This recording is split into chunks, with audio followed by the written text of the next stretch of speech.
Hey, to talk. Today is Philosophical Wednesday, and today we'll talk about the triangles. And not love triangles, no worry, it will be no Shakespeare drama or anything like that.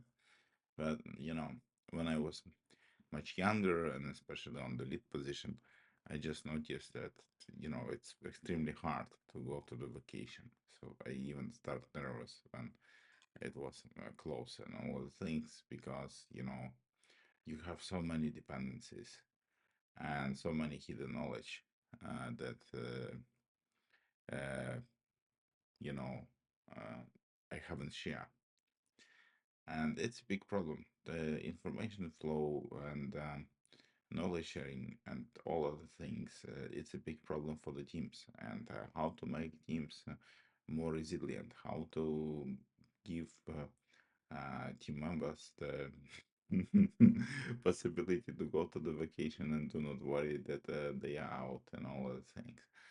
And it's a big question, and it's not so straightforward, by the way, as majority of the people think. And here, triangles could help. So, what main idea of the knowledge sharing triangle? That it's quite simple. That if you're doing something, you have two other people that have a context of what's going on. And it's not about statuses and stand up or reporting to your manager. Oh, it's not about your manager or your lead, it's the better person for this, actually. So it's more about your teammates. And one point, you and another person, like Copilot, usually could be covered with the pair programming. And I'm big fan of pair programming. I really love pair programming. And when you have ability to do the pair programming in the team, you share context. What are you doing? Another person have the knowledge, and you share this knowledge, and then you could connect another point when you create the pull request, and you ask somebody else to do the deep review.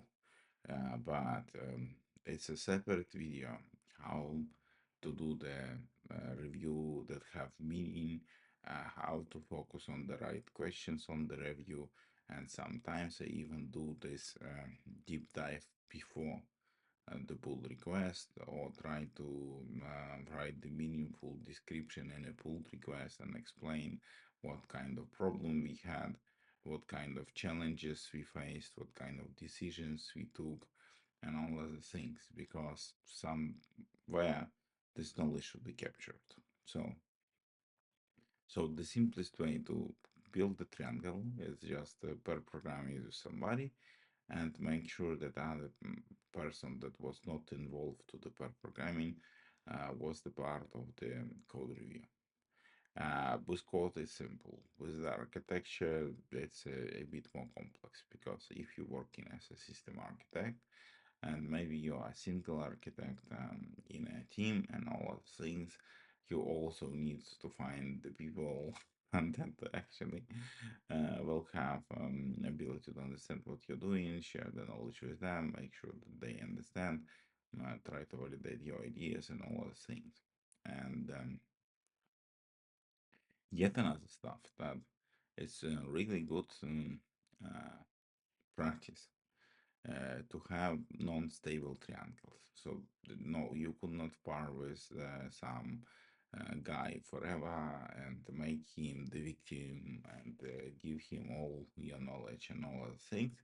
It's not how the team scales. It's really nice if you pick the different partners and pick the different reviewers, and then you have these cross connections in a team and cross connected knowledge. At least the different people knows the different parts, and it's really good because you're trying to avoid the silence. Yeah, so if you constantly working with some person, then you and him create the silo that lock the knowledge.